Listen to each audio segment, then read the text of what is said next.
On the 11th of April, Hazrat Khalifatul Masih V, may Allah be his helper, arrived in Augsburg for the inauguration of Baitul Nasir Mosque at 4 p.m. local time, flanked by a police escort.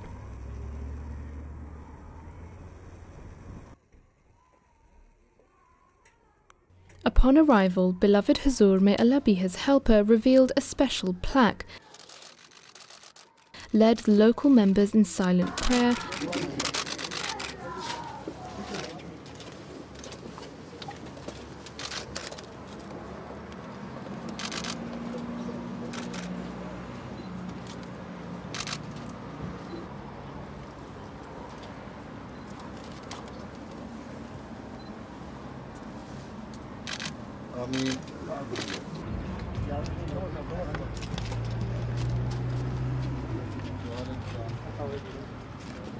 This was followed by a tree planting ceremony, during which Hazrat Khalifatul Masih V, may Allah be his helper, planted a tree, as did the local mayor.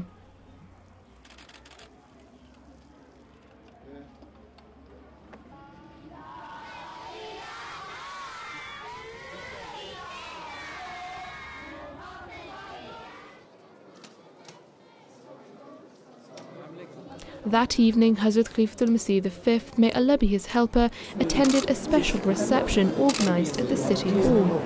The reception was attended by the local mayor, politicians and neighbors.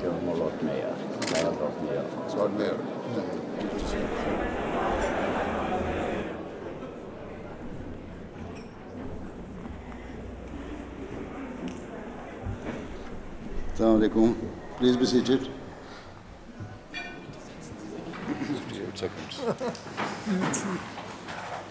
Auzu billahi minash shaitanir rajim. Bismillahir rahmanir rahim. In Namen Allahs des gnädigen des Barmherzigen. Eure Heiligkeit, Hazrat Khalifatul Masih Mirza Masroor Ahmad, sehr geehrter Bundesvorsitzender der Ahmadiyya Muslim Jamaat, Herr Wageshauser, sehr geehrter Bürgermeister Kiefer, sehr geehrter Herr Peter Grab, sehr geehrter Herr Güller, sehr geehrte Frau Kamm, sehr geehrter Herr Häusler, sehr geehrter Präsident der Gemeinde Augsburg, Herr Mahmoud, meine sehr geehrten Damen und Herren, Assalamu alaikum wa rahmatullahi wa barakatuhu, Friede sei mit Ihnen. Es freut mich außerordentlich, dass Sie Zeit genommen haben, um an der heutigen Eröffnungszeremonie der Baitul Nasir Moschee in Augsburg teilzunehmen und so zahlreich uns mit Ihrer Anwesenheit geehrt haben. Ich heiße Sie alle herzlich willkommen. Wir fangen die Veranstaltung gemäß der islamischen Tradition mit der Rezitation aus dem Heiligen Koran und anschließender Übersetzung auf Deutsch an. Für die Rezitation bitte ich nun Herrn Malik Usman Naveed Saib.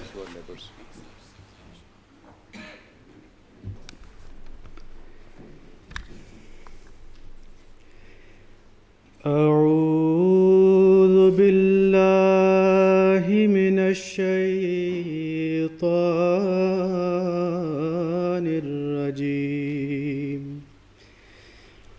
بسم الله الرحمن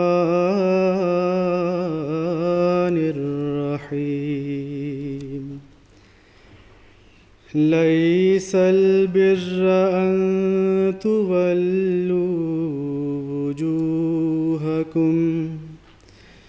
أن تولوا وجوهكم قبل المشرق والمغرب ولكن البر من آمن بالله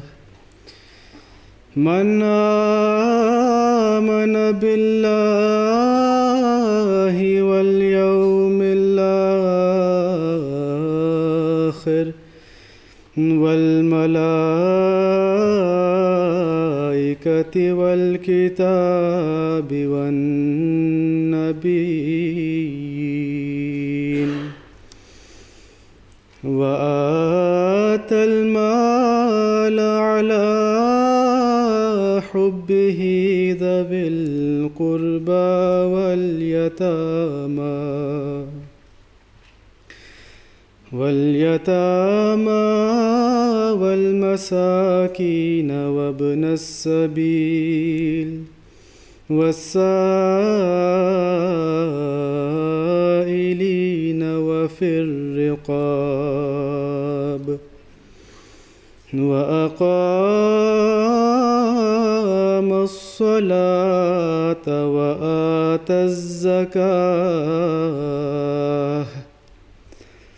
والموفون بعهدهم إذا عاهدوا والصابرين في البأساء والضراء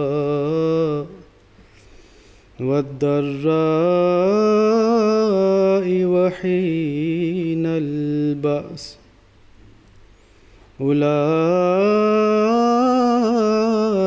الذين صدقوا وأولئك هم المتقون. Nun folgt die deutsche Übersetzung des Verses 178 aus dem 2. Kapitel.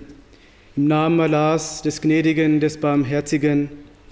Nicht darin besteht Tugend, dass ihr euer Antlitz nach Osten oder nach Westen kehrt, sondern wahrhaft gerecht ist der, welcher an Allah glaubt und an den jüngsten Tag und an die Engel und das Buch und die Propheten und aus Liebe zu ihm Geld ausgibt für die Angehörigen und für die Waisen und Bedürftigen und für den Wanderer und die um eine milde Gabe bitten und für Loskauf der Gefangenen und der das Gebet verrichtet und die Armensteuer zahlt, sowie jene, die ihr Versprechen halten, wenn sie eins gegeben haben, und die in Armut und Krankheit und in Kriegszeit standhaften.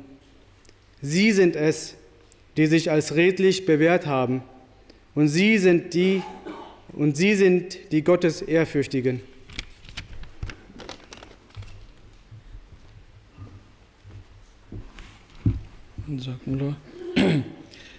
Nun bitte ich als erstes den Nationalamir, also den Bundesvorsitzenden der Ahmadiyya Muslim Jamaat Deutschland, Herrn Wageshauser, um Ihnen das Projekt und die Gemeinde vorzustellen. Bismillahirrahmanirrahim. Im Namen Allahs, des Gnädigen, des immer Barmherzigen. Ihre Heiligkeit, Hazrat Mirza Masroor Ahmad, Khalifatul Masih, der Kalif und der Messias, der Kalif der Ahmadiyya Muslim Jamaat. Und Kalif heißt nichts anderes als der Nachfolger des Gründers der Ahmadiyya Muslim Gemeinde. Möge Allah ihr Helfer sein.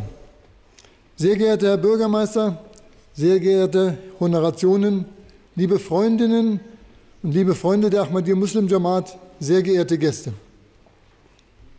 Ich freue mich, dass Sie alle heute den Weg zu uns gefunden haben und ich begrüße Sie recht herzlich zu unserer feierlichen Moscheeeröffnung, der Baitul Nasser Moschee, was zu Deutsch heißt Haus des Helfers in Augsburg. Vor gut einem Monat gab es kurz vor Bauende einen traurigen Zwischenfall. Moscheebaugegner beschmierten das Gebäude mit der oft geäußerten rechten Parole: Wer baut Kirchen in der Türkei, Deutsche wacht auf. Dass man gerade die Moschee unserer Gemeinde mit dieser Parole beschmiert, zeigt, dass es da wohl an grundlegendem Wissen über uns fehlt. Wir stehen hier für eine Gemeinschaft von Gläubigen, die seit mehr als 120 Jahren in vielen Teilen der sogenannten islamischen Welt aufgrund ihrer Überzeugungen terrorisiert und stigmatisiert werden.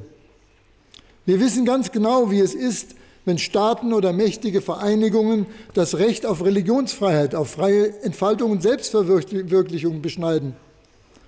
Unser gemeinsamer Feind muss Diskriminierung, Hass und der Extremismus von allen Seiten sein.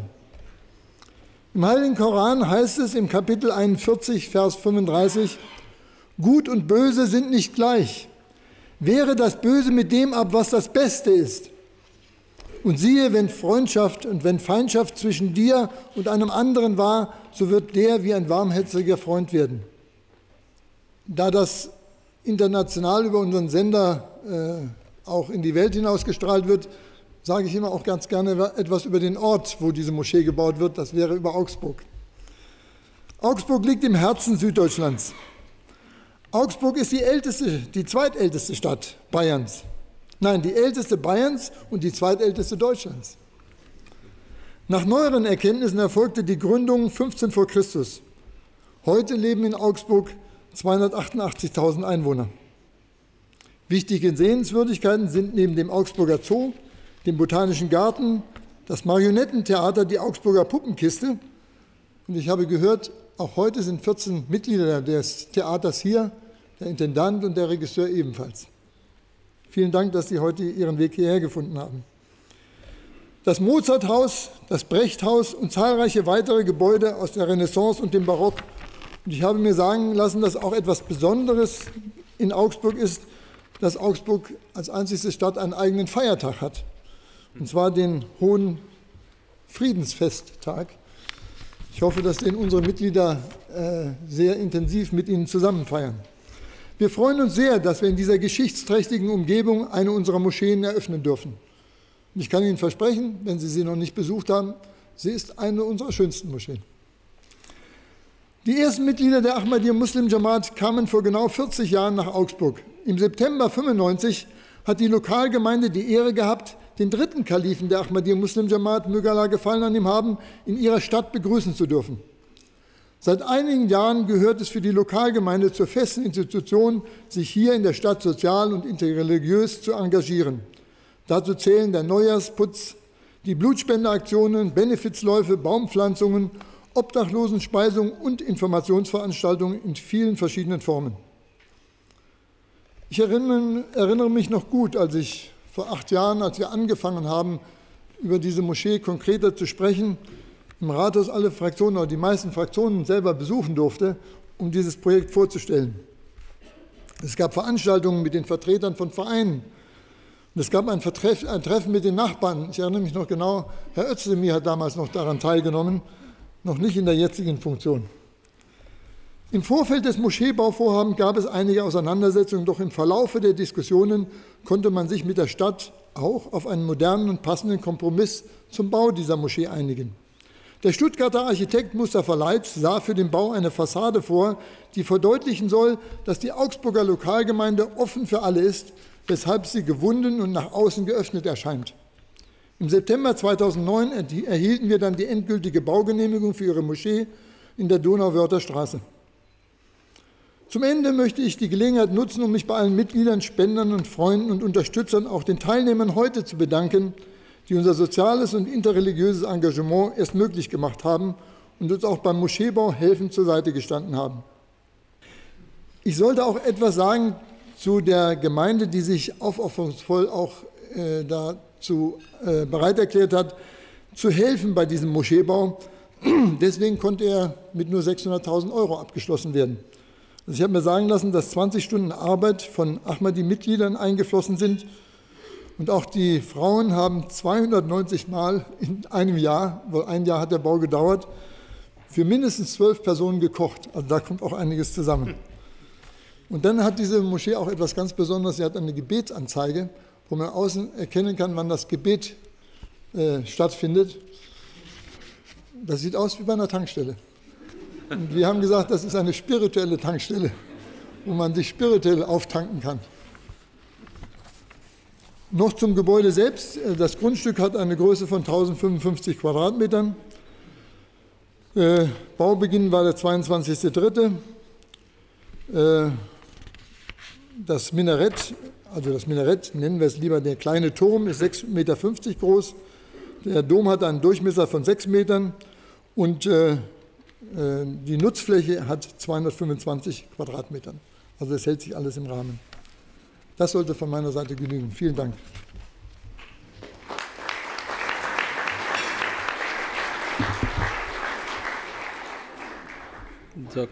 Nun bitte ich Herrn Bürgermeister Kiefer um sein Grußwort. Eure Heiligkeit Hazrat Mirza Masroor Ahmad, sehr geehrter Herr Bundesvorsitzender Wageshauser, Sehr geehrte Damen und Herren aus der Ahmadiyya-Gemeinde, aus der Stadtgesellschaft, aus der Politik und aus Augsburg und aus Umgebung. Im Namen des Oberbürgermeisters der Stadt Augsburg, des gesamten Stadtrats der Stadt begrüße ich Sie recht herzlich an diesem ganz besonderen Tag für Augsburg. Einen besonderen Tag für die Ahmadiyya-Gemeinde in Deutschland, aber auch für Augsburg, weil es der erste Moschee-Neubau in Augsburg ist, den wir haben.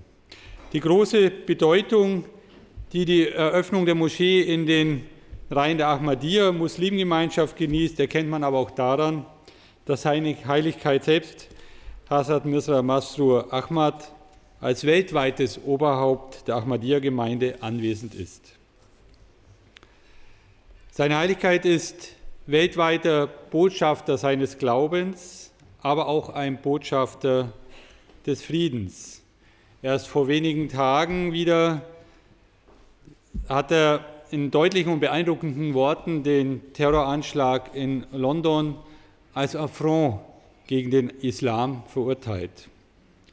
Für diese klaren Worte und ihre Arbeit für ein friedliches Zusammenleben der Religionen danken wir Ihnen gerade auch hier in der Friedensstadt Augsburg. Ich will Ihnen nachher ein kleines Geschenk mitgeben, damit Sie das von Augsburg ansehen können, was Sie noch nicht gesehen haben in diesen wenigen Stunden. Wir brauchen in unserer Stadt die Unterstützung aller Kräfte des Friedens und der Versöhnung. Augsburg, Herr Wageshauser hat die Geschichte ein bisschen beschrieben, ist über Jahrhunderte vom christlichen Glauben und dem jüdischen Glauben geprägt. Das reiche kulturelle und humanistische Erbe der Stadt ist Zeugnis davon. Aber auch Wege in Hass, Vertreibung und in Vernichtung hat diese Stadt gesehen. Und die Sorge, dass der Frieden der Religionen hier bei uns brüchig sein könnte, bewegt auch gerade heute viele Menschen. Denn obwohl unsere Gesellschaft reich ist, reich an materiellen Gütern und Freiheiten, leben wir auch in Zeiten, in denen oft auch aus vorgeschobenen religiösen Gründen ungeheurer Fanatismus Menschen zu brutalen Gewalttaten treibt. Deshalb ist es wichtig, dass wir heute auch ein Zeichen setzen für das, was Religion für die Menschen und für ihre Versöhnung tun kann. Und das sehen wir hier auch an den Schriftzügen am Beispiel der Ahmadiyya-Gemeinde. Religion kann eine Kraft sein, die Menschen zusammenführt und ihre Würde in den Mittelpunkt stellt. Augsburg ist eine Stadt, in der viel Kulturalität seit Jahren Realität ist. Mit dem heutigen Tag wird das Miteinander der Religionen etwas stärker sichtbar. Nach fast 9 Jahren des Planens und Bauens haben Sie heute eine Moschee der Ahmadiyya-Muslimgemeinschaft in Augsburg eröffnet. Aber es geht nicht nur um das Sichtbarsein im steinernen Sinne. Bete Nasser, Haus des Helfens, steht groß auf der Fassade der Moschee. Und in der Tat, die Gemeinde hat schon intensiv in den letzten Jahren immer wieder bewiesen, wie sie es mit dem Helfen versteht, bei Charity-Läufen, Aufräumen, nach dem Neujahrsfest und vieles mehr in all den Jahren. Wir können jede helfende Hand in unserer Stadt brauchen, damit diese Stadt eine gute Heimat ist für alle Bewohnerinnen und Bewohner. Meine Hoffnung ist, dass Sie, die Ahmadiyya-Gemeinde, sich über Ihre Gemeindegrenzen hinaus einbringen, den Dialog suchen und für alle Menschen, nicht nur für die Mitglieder der Gemeinde, eine Kraft des Friedens und der Versöhnung sind.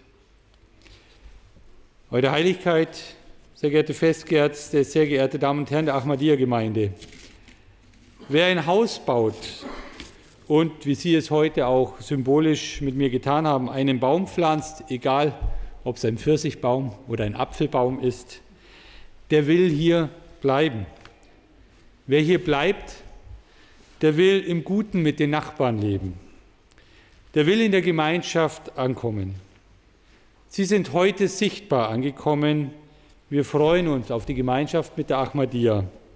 Alles Gute der Ahmadiyya-Gemeinde in Augsburg und in ihrer neuen Heimat, der Friedensstadt Augsburg. Danke für die Aufmerksamkeit.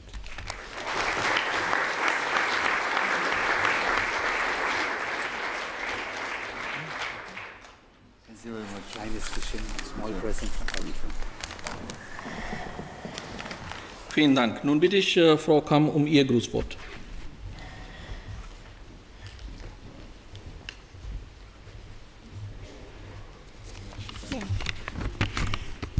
Seine Heiligkeit, sehr geehrter Herr Bundesvorsitzender, sehr geehrte Damen und Herren der Ahmadiyya Muslim Jamaat Gemeinde in Augsburg und in Schwaben, sehr geehrte Ehrengäste, sehr geehrte Damen und Herren.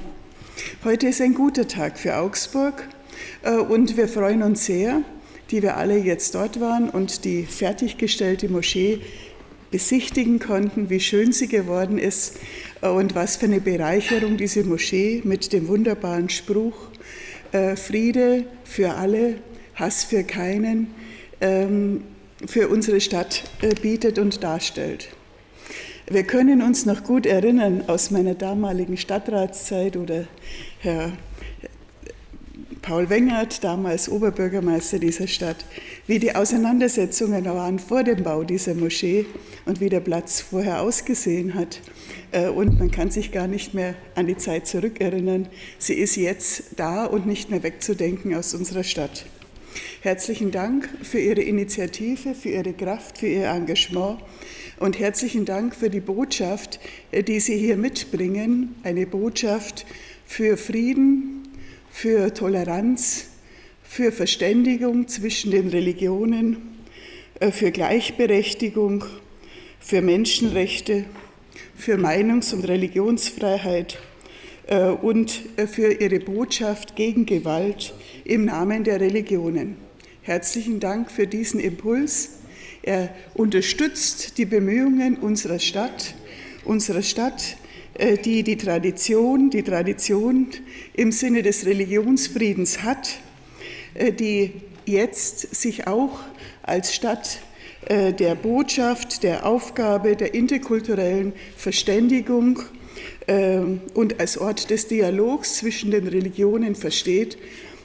Und ich denke, mit Ihrer Botschaft und mit Ihrer Arbeit passen Sie sehr gut in diese Stadt und Sie sind eine Bereicherung für diese Stadt und für diesen Impuls, den diese Stadt geben will.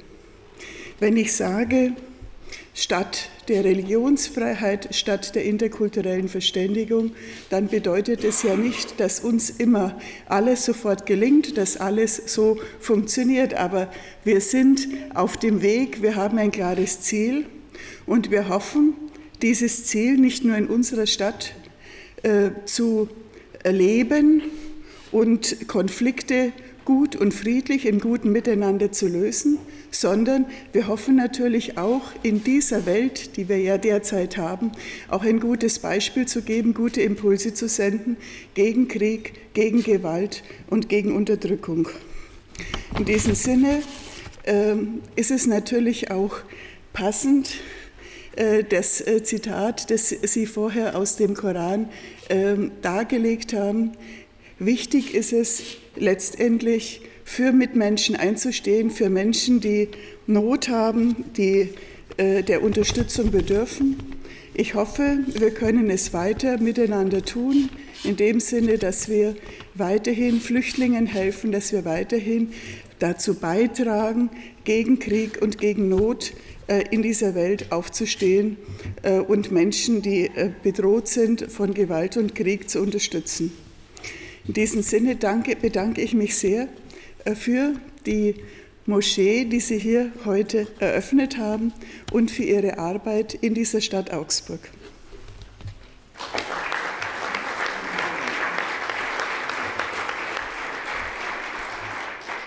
Vielen Dank. Nun bitte ich Herrn Güller, der wie Frau Kamm zuvor Mitglied des Landtags ist, um sein Schlusswort. Hochgeehrtes Oberhaupt der Ahmadiyya Muslim Jamaat, sehr geehrter Herr Bundesvorsitzender Wagishauser, sehr geehrter Bürgermeister Kiefer, liebe Landtagskollegen Kamm, Häusler und Wengert, liebe Mitglieder der Ahmadiyya-Gemeinde, sehr geehrte Gäste. Ich freue mich heute, mit der Ahmadiyya-Gemeinde in Augsburg über die Einweihung ihrer Moschee in Augsburg-Oberhausen. Aus verschiedensten Gründen hat der Bau ja einige Zeit in Anspruch genommen. Jetzt ist er fertig und wie ich finde, er ist prächtig gelungen. Und das sage ich nicht nur, weil ich selbst aus Oberhausen bin, dort geboren und teilweise auch aufgewachsen. Ich möchte mich bei der Ahmadiyya-Gemeinde ausdrücklich bedanken, dass sie während der gesamten Zeit von der Planung über die Bauphase bis jetzt zur Eröffnung immer in der Stadtgemeinde ein Vorbild an Transparenz, Offenheit und Dialogbereitschaft waren und sind. Informationen über das Projekt, aber auch über die Ziele und Inhalte ihrer Religionsgemeinschaft konnte und kann jede und jeder erhalten, der sich dafür interessiert und mit ihnen ins Gespräch kommen möchte. Umso unverständlicher ist es für mich, dass es trotzdem von einigen wenigen Anfeindungen gegen die Gemeindemitglieder und ihr Bauvorhaben gegeben hat. Herr Bundesvorsitzender Wageshauser hat es bereits angesprochen, Schmierereien, Vandalismus an den Wänden einer Moschee haben in unserer Gesellschaft, finde ich, keinen Platz. Um es klar zu sagen, Religionsfreiheit, genauso wie die Freiheit, keiner Religion anzugehören, sind ein ganz, ganz wichtiger Bestandteil unserer Werteordnung, wie sie in Grundgesetz und bayerischer Verfassung ausdrücklich niedergeschrieben sind. Es stellt sich nicht die Frage, ob religiöse Bauten in anderen Ländern zugelassen sind oder nicht. Als offene Gesellschaft in Deutschland sollte und ist es selbstverständlich, dass Räume zur Religionsausübung, aber auch um sich im Rahmen des Gemeindelebens zu treffen, nicht nur beiläufig zu akzeptieren sind, sondern auch im Rahmen, sondern als Teil des demokratischen Miteinanders geradezu ein Ausdruck unserer Freiheit und des guten Zusammenlebens sind.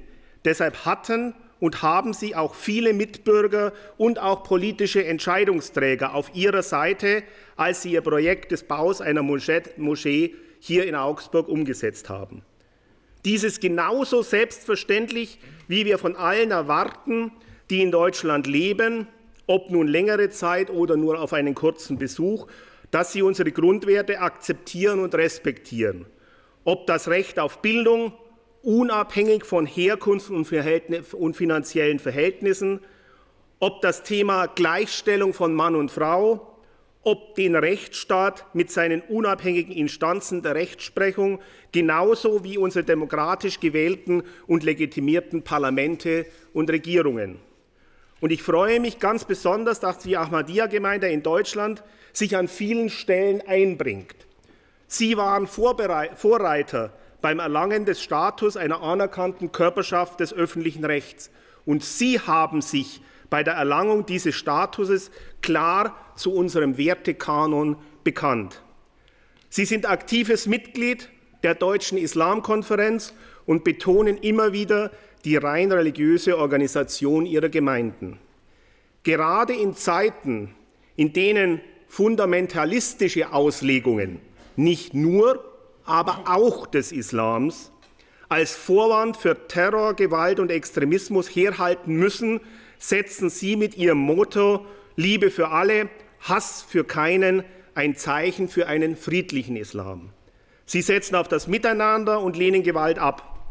Insgesamt gesagt, einfach ein tolles Programm, gerade in und für die Friedensstadt Augsburg mit unserem einzigartigen Feiertag, dem Augsburger Hohen Friedensfest.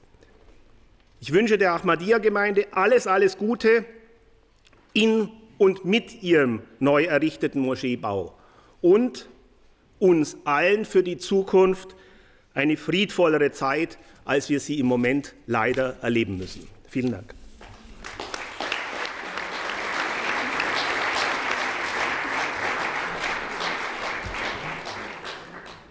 Haben Sie vielen Dank. Nun bitte ich Herrn Häusler um sein Grußwort.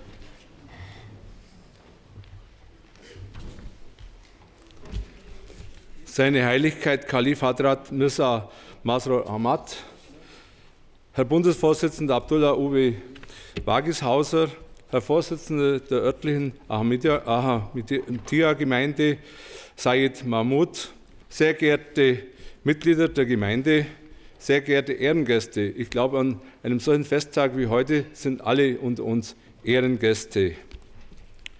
Ich bedanke mich ganz herzlich für die Ehre dieser Einladung und für die unvergesslichen Momente und die bleibenden Eindrücke vom heutigen Tag in Ihrer Gemeinschaft, in unserer Gesellschaft. Zunächst darf ich der gesamten Augsburger Ahmadiyya-Gemeinde meinen herzlichen Glückwunsch und meinen großen Respekt für ihre unvergleichbare Gemeinschaftsleistung aussprechen. Ihre Moschee als spirituelles, gesellschaftliches und insbesondere religiöses Zentrum in Eigenverantwortung zu errichten und mit geistigem Leben zu erfüllen, zeigt vom Zusammenhalt und Pioniergeist einer vergleichbar kleinen Gemeinschaft hier in Augsburg, die Großes, aber weit über Augsburg hinaus Wirkendes geschaffen hat. Danke dafür.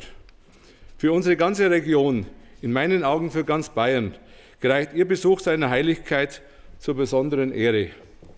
Sie als weltweites Oberhaupt der gesamten Ahmadiyya-Familie und als der Vertreter und Botschafter des Friedens und Bewahrer des Islams sind heute mehr denn je der Friedensvermittler und Hoffnungsträger in einer immer unruhiger werdenden Zeit. Die Versöhnung und der Zusammenhalt über alle Staaten und Religionen hinweg ist die Herausforderung und Antwort zugleich auf einen sich auf der Basis der Intoleranz und des Hasses ausbreitenden Terrors. Sie, seine Heiligkeit, begründen mit ihrem Islamverständnis die Botschaft des Friedens und der Liebe. Wir Christen reichen Ihnen dazu gern die Hand und bieten Ihnen an, in gemeinsamer Verantwortung, gerne auch unter Ihrem Leitspruch Liebe für alle, Hass für keinen, für die unveräußerliche Würde des Menschen und für die Toleranz auch Andersdenkenden gegenüber einzutreten. Die unantastbare Würde und die Gleichwertigkeit aller Menschen sind in unseren beiden Religionen gleichermaßen tief verwurzelt. Danke Ihnen allen für Ihren Einsatz für Frieden und Verständigung. Bayern ist aus seiner reichhaltigen Geschichte heraus ein tolerantes und weltoffenes Land. Das Miteinander unterschiedlicher Kulturen bis zurück in die Römerzeit hat den Grundstein unserer heutigen Wertegemeinschaft, unsere kulturelle Vielfalt, unseren wirtschaftlichen Erfolg letztendlich begründet. Im Jahre 576 nach Christus schrieb Venantius Fortunatus in seinem Reisebericht zum Grab des heiligen Martin: Östlich von Schwaben ist das Land der Bayern. Hier wurde er nie an Leib und Leben bedroht, sondern im Gegenteil von einer überaus freundlichen und geselligen Einwohnerschaft aufgenommen und stets verköstigt. Gastfreundlichkeit ist eine bayerische Wesensart, die sich über 1500 Jahre hinweg erhalten hat und Bayern traditionell als ein integrationsfreundliches Land ausweist. Deshalb ist dieser heutige Festtag aus diesem Verständnis heraus ein weiterer Meilenstein eines vertrauensvollen Miteinanders und eines gemeinsamen Bekenntnisses für mehr Toleranz und Wertschätzung. Füreinander, zwar unabhängig von Herkunft, Geschlecht und Religion. Die Friedensbotschaft, begründet in unserer jeweiligen religiösen Verankerung, ist unser gemeinsamer Auftrag, der heute und in der Erinnerung an den vergangenen Sonntag in Ägypten nochmals besonders deutlich zutage tritt. In unserer Friedensstadt Augsburg und weit darüber hinaus haben Sie, liebe Ahmadiyya-Gemeinde, ein starkes Zeigen der inneren Verbundenheit, des religiösen Zusammenhalts, aber auch eine beachtenswerte Botschaft nach außen gerichtet. Wir nehmen dieses Angebot sehr gerne an. Lieber Herr Vorsitzender Said Mahmoud, liebe Gemeindemitglieder, ich sage Ihnen nochmal persönlich, auch als Parlamentarier sowie im Namen zahlreicher Wegbegleiter, ein herzliches Dankeschön und wünsche Ihnen allen in Ihrer neuen Moschee eine verbindende, geistige und gesellschaftliche Heimat. Herzlichen Dank für Ihr großartiges Engagement, für Ihre Spendenbereitschaft und für Ihren beispielhaften Zusammenhalt. Danke Ihnen, seine Heiligkeit, für die Unterstützung und Wertschätzung durch Ihren Besuch für unsere Gemeinde, für Ihre Gemeinde und für unsere gesamte bayerische Heimat. Herzlichen Dank.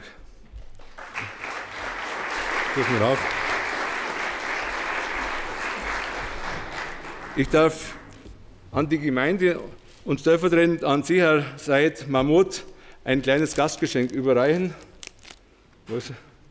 Und zwar ein bayerisches Gastgeschenk, eine bayerische Uhr, die manchmal andersrum geht. Damit können Sie viele Zeichen der Zeit erkennen. Dankeschön. Danke. Alles Gute und danke.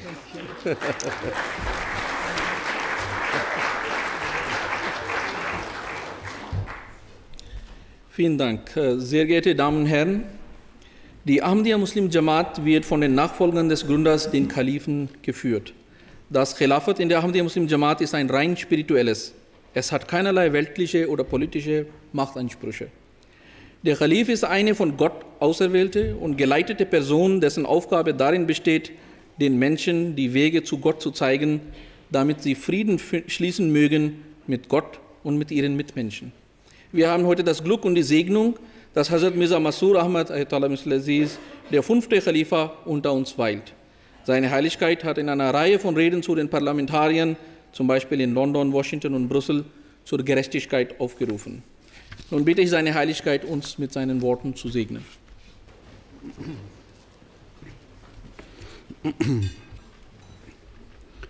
أشهد أن لا إله إلا الله وحده لا شريك له وأشهد أن محمدا عبده ورسوله أما بعد فأعوذ بالله من الشيطان الرجيم بسم الله الرحمن الرحيم. تمام معزز مہمان السلام علیکم ورحمۃ اللہ وبرکاتہ. اللہ تعالیٰ آپ سب پر ہمیشہ سلامتی نازل فرماتا رہے.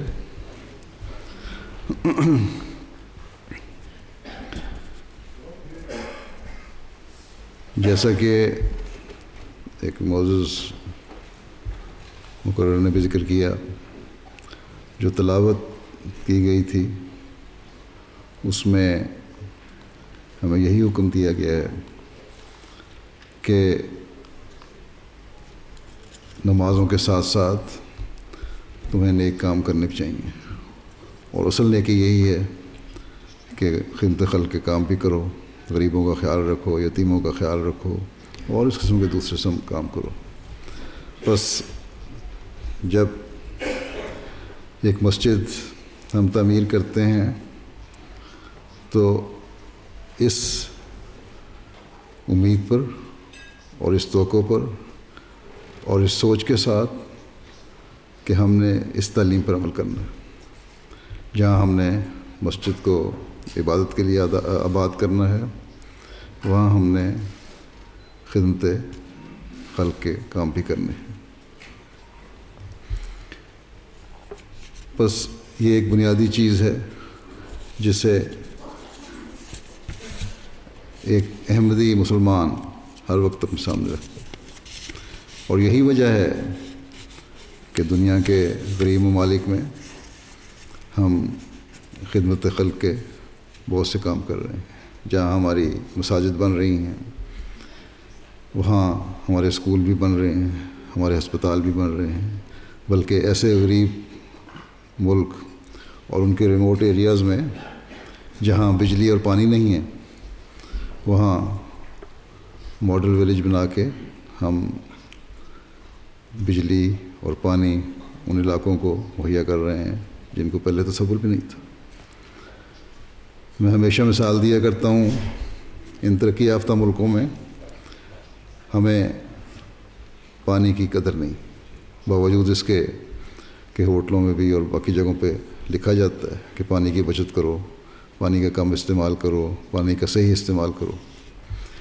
لیکن پانی کا احساس اس وقت ہوتا ہے جب ہم ان غریب ممالک میں، افریقہ کے ممالک میں، دور دراز کے علاقوں میں جائیں جہاں گاؤں کے بچے بجائے تعلیم حاصل کرنے کے، بجائے اسکول جانے کے، اپنی غربت کی وجہ سے اس تعلیم سے بھی محروم ہیں، اور نہ صرف تعلیم سے محروم ہیں بلکہ ایک بالٹی سر پہ اٹھا کے، ایک برتن سر پہ اٹھا کے، ایک دو 3 کلومیٹر دور جا کے جو گندے پونڈ ہیں، پانی کے تالاب ہیں، وہاں سے پانی لے کے آتے ہیں، اور پھر وہ گھر والے اس پانی کو کھانے کے لیے بھی استعمال کرتے ہیں، پینے کے لیے بھی استعمال کرتے ہیں.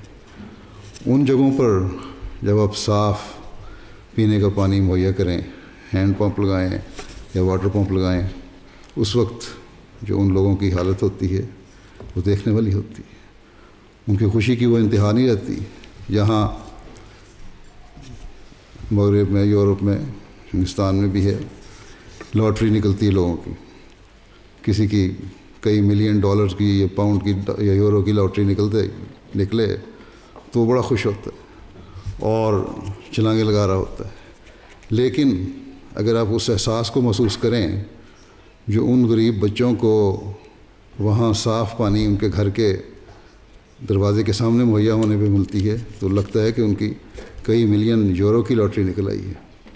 بس یہ وہ احساس ہے جو ہمارے دلوں میں ہے اور جس کے لیے ہم جہاں اللہ کی طرف لوگوں کو بلاتے ہیں وہاں خدمت خلق کے کام بھی کرتے ہیں. اور یہی چیز ہے جس کے لیے بانی جماعت احمدیہ کو اللہ تعالیٰ نے اس دنیا میں بھیجا اور بانی اسلام حضرت محمد مصطفیٰ صلی اللہ علیہ وسلم کی پیش گوئیوں کے مطابق بھیجا. کیونکہ بانی اسلام نے یہ فرمایا تھا کہ ایک وقت آئے گا جب دنیا میں جتنے مسلمان ہیں ان کی اکثریت اسلام کی اصل تعلیم کو بھول جائے گی، اور اس وقت ایک شخص آئے گا اللہ تعالیٰ کی طرف سے جو اسلام کی صحیح تعلیم کو ریوائیو کرے گا، دوبارہ قائم کرے گا اور صحیح اسلامی تعلیم دنیا میں پھیلائے گا. اور یہی کچھ ہم نے بانی جماعت احمدیہ سے سیکھا. انہوں نے فرمایا کہ شدت پسندی، دہشت گردی، جہاد، جنگ یہ کوئی اسلام نہیں ہے. اصل اسلام یہی ہے کہ تم بندے کو خدا سے ملاؤ یا اپنے آپ کو خدا سے ملاؤ، اور اسی مقصد کے لیے انہوں نے کہا کہ میں آیا ہوں. دوسرے ایک دوسرے کے حق ادا کرو. اور یہ دو چیزیں ہیں جو جماعت احمدیہ کی تعلیم کی بنیاد ہیں، اور یہی چیزیں ہیں جس کو آگے مسیح موعود کی خلافت لے کے جا رہی ہے. ایک خلافت کی دنیا میں بہت مشہور ہے جو داعش کہلاتی، جس نے دنیا میں فساد پھیلا دیا، جس نے دنیا میں دہشت گردی ہر طرف پھیلائی ہوئی ہے، نہ صرف مغرب میں بلکہ اپنے ممالک میں، عراق میں، سیریا میں اور دوسرے اسلامی ممالک میں سینکڑوں ہزاروں لوگ بلا وجہ قتل کر دیے. وہ خلافت نہیں ہے، کیونکہ وہ صحیح اسلامی تعلیم پہ نہیں چل رہی، اور وہ خلافت ہو بھی نہیں سکتی کیونکہ وہ اس طریقے کے مطابق نہیں آئی جو بانی اسلام صلی اللہ علیہ وسلم نے بیان فرمایا تھا اور جو پیشگوئی فرمائی تھی. کیونکہ صحیح خلافت اسی وقت آنی تھی جب اللہ تعالیٰ کے بھیجا ہوا مسیح موعود آنا تھا، مہدی موعود آنا تھا، اور اس کے بعد پھر اس کام کو اس نے جاری رکھنا تھا جس کام کو کرنے کے لیے اللہ تعالیٰ نے اسے بھیجا تھا. اور وہ جیسا کہ میں نے بتایا اللہ تعالیٰ سے بندے کو ملانا اور ایک دوسرے کے حقوق ادا کرنا ہے. بس یہ ہے بنیادی فرق حقیقی خلافت اور غیر حقیقی خلافت میں. اس کو ہمیشہ یاد رکھنا چاہیے. اس لیے اسلام کی تعلیم سے کسی بھی غیر مسلم کو ڈرنے کی یا اس کو کے لیے کسی قسم کا تحفظ رکھنے کی ضرورت نہیں.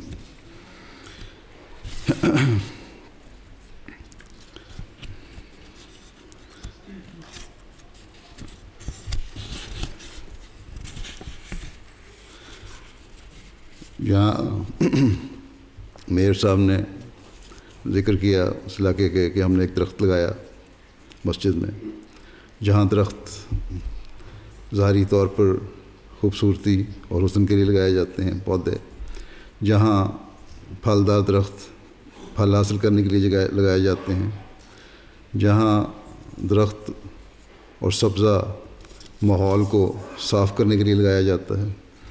آج کل کلائمیٹ چینج کا بھی بڑا زور ہے، پولیوشن کا بڑا زور ہے، کہا جاتا ہے اس کے بارے میں، تو پلانٹیشن اس لیے کی جاتی ہے. لیکن ہمارے درخت ان زائد درختوں کے ساتھ محبت کے درخت کی. ہم وہ درخت لگانا چاہتے ہیں جو ظاہری طور پر جہاں ماحول کو پہ خوبصورتی ظاہر کریں، ماحول کو صاف کریں، پھلدار ہوں تو پھل دیں، وہاں محبت کے پھل بھی ان کو لگنے والے ہوں، اور ہمسائے ہمارے سے زیادہ پیار اور محبت اور اپنے حقوق کو حاصل کرنے کے پیغامات لینے والے ہوں. بس درخت کی ایک ظاہری حیثیت ہے، اور ان ظاہری حیثیت کے ساتھ اس درخت کی ایک روحانی حیثیت بھی ہوتی ہے جو ہم اپنے ذہن میں رکھتے ہیں، اور ہر احمدی کو یہ اپنے ذہن میں رکھنا چاہیے. ہماری ایم پی محترمہ مسز گلہ سے نے بھی بات کی، اگر میں صحیح نام لے رہا ہوں، ان کے جذبات کا بھی شکریہ.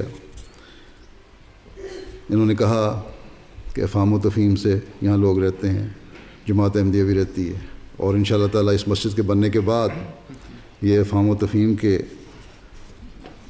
جو واقعات ہیں، اسلام افہام و تفہیم کی جو حالت ہے، اس میں مزید بہتری پیدا ہوگی ان شاء اللہ تعالیٰ. ہم دنیا میں ہر جگہ اختلافات کے خلاف آواز اٹھاتے ہیں، ہم دنیا میں ہر جگہ دہشت گردی کے خلاف آواز اٹھاتے ہیں، اور ہم یہی چاہتے ہیں کہ دنیا ایک دوسرے سے اختلافات کرنے کے بجائے محبت اور پیار سے رہے اور آپس میں مل جل کر رہے. مختلف مذاہب ہیں دنیا میں، بلکہ ہمارے ایک مسلمانوں کے ایمان کے مطابق تو اللہ تعالیٰ نے دنیا کے ہر قوم میں نبی اور اپنے فرستادے بھیجے جنہوں نے اللہ تعالیٰ کا پیغام پہنچایا، اور ہر قوم میں آنے والا نبی اور ہر قوم میں اللہ تعالیٰ سے صرف بھیجا ہوا اس کا فرستادہ یہ پیغام لے کر آیا کہ تم خدا تعالیٰ کی عبادت کرو اور نیکیوں کو پھیلاؤ. اور یہی وہ تعلیم ہے جو اسلام کی بھی تعلیم ہے، اور ہمارے خیال کے مطابق اس میں مزید وسعت پیدا کر کے قرآن کریم میں بڑی تفصیل سے اس تعلیم کو بیان کیا گیا ہے. لوگ سمجھتے ہیں کہ قرآن کریم میں جہاد کے متعلق کہا گیا، دہشت گردی کے متعلق کہا گیا، اس لیے مسلمان دہشت گرد ہیں. حالانکہ قرآن کریم میں امن اور پیار اور محبت کی تعلیم جو ہے وہ انتہائی زیادہ ہے، اور اگر کہیں جہاد کی تعلیم ہے تو جہاد بعض شرائط کے ساتھ ہے. اور وہ جہاد اصل میں تو ایک یہ چیز سمجھنے والی ہے کہ جہاد کا اصل مقصد مطلب معنی کوشش ہے، اور برائی کے خلاف برائی کو ختم کرنے کے لیے کوشش ہے، اور یہی حقیقی جہاد ہے جو ہم جماعت احمدیہ کر رہے ہیں.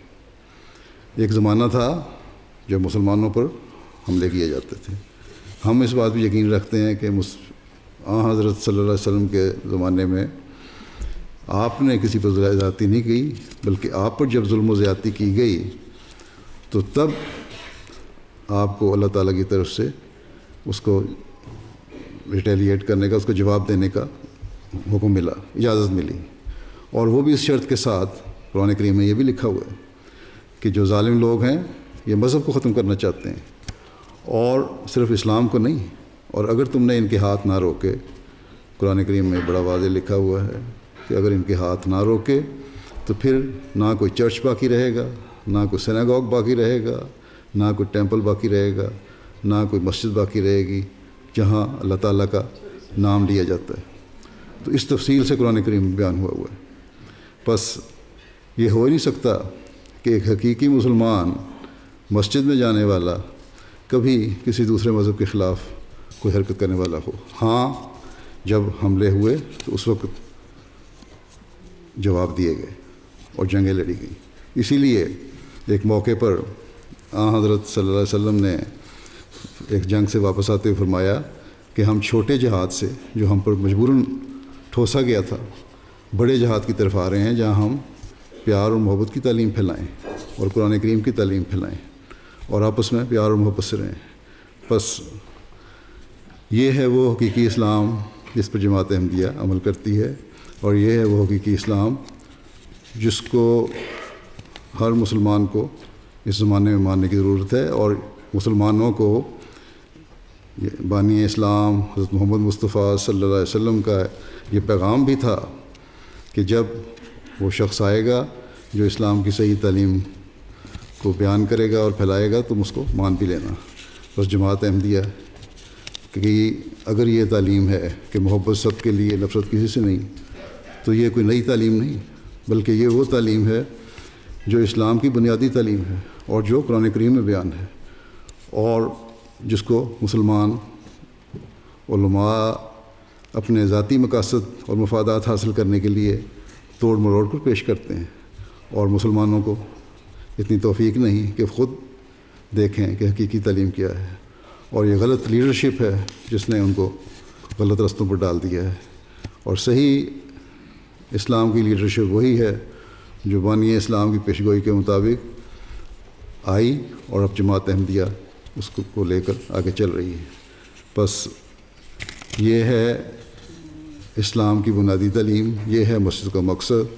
اس لیے ہمارے ہمسائے بھی اگر ان کے کوئی تحفظات تھے تو ان کے تحفظات ختم ہو جانے چاہیے کہ مساجد کا مقصد جہاں عبادت کرنا ہے وہاں لوگوں کے حقوق ادا کرنا ہے اور ہمسایوں کے حقوق ادا کرنا ہے، امن اور سلامتی کا پیغام پہنچانا ہے. اسلام کا مطلب ہی امن اور سلامتی ہے، اور ہم اس یقین پر بھی قائم ہیں قطع نظر اس کے کہ کسی کا کیا مذہب ہے اور یا کسی کا مذہب نہیں ہے، تب بھی ہم اس خدا پہ یقین رکھتے ہیں جو رب العالمین ہے، یعنی تمام لوگوں کا رب ہے. وہ جو اس نے کے قوانین ہیں اس کے تحت جہاں وہ ظاہری چیزیں مہیا کرتا ہے مذہب کے ماننے والوں کو، وہاں ظاہری چیزیں مہیا کرتا ہے مذہب کے نام ماننے والے کو بھی.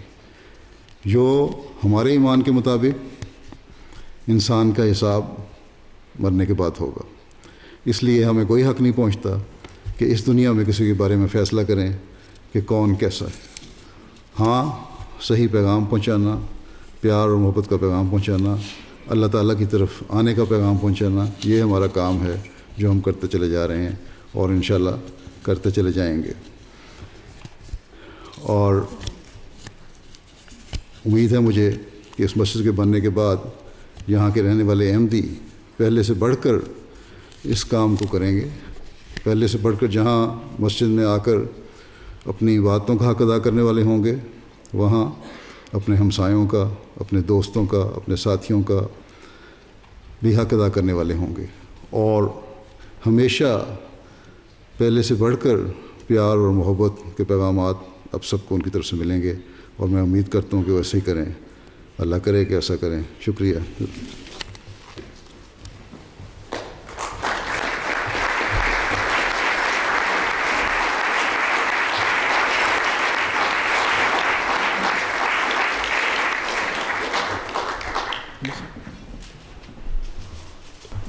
دعا.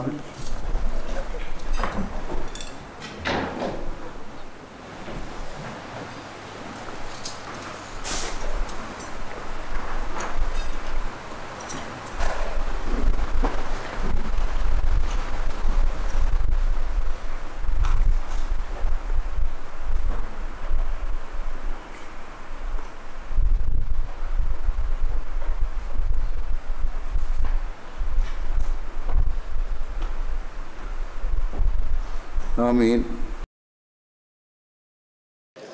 Ja, beeindruckt hat mich vor allem das, dass er in keiner Minute dann zögert, das zu sagen, dass der friedliche Islam, dass der Islam auch friedlich sein kann. Und das ist vor allem in der jetzigen Zeit ganz, ganz wichtig, wo Terroristen das Kalifat ausgerufen haben und für Hass und für Terror dann stehen. Aber der Islam eben vor allem eins ist, nämlich auch eine friedliche Religion. Und dass man in einer Gesellschaft und auch in einer Stadt wie Augsburg auf jeden Fall auch mit dem Islam dann zusammenleben kann. Und das ist ganz, ganz wichtig. Also am meisten beeindruckt oder berührt hat mich eigentlich so diese Toleranz zwischen den Religionen, wo er aufgefordert hat. Und das hat mich persönlich sehr berührt und fand ich auch sehr gut. His message was that every people have to live in peace together, and this is also my message and the message of every religion in the world, and that was my deepest impression today. Also was mich sehr beeindruckt hat, war einfach seine Ausführungen über den Dschihad. Das fand ich sehr spannend, weil ich das Gefühl habe, so würde ich es auch gern verstehen und so würde ich gerne, dass andere das auch verstehen. Und was für mich immer ein ganz, ganz wichtiges Wort ist, ist einfach Frieden. Und das, glaube ich, ist ja der Kern dieser Richtung. Und das finde ich einfach für mich, das nehme ich mit. Dieser, ich sage jetzt mal, dieser ungetrübte Wille zum Frieden. Ihr Kalif verkündet Frieden und ich finde, genauso sieht er auch aus. Er ist für mich ein ganz friedfertiger Mann, der also ja, natürlich seine Region darstellt, aber ich finde, er vermittelt eben das, was er sagt, auch durch die Person.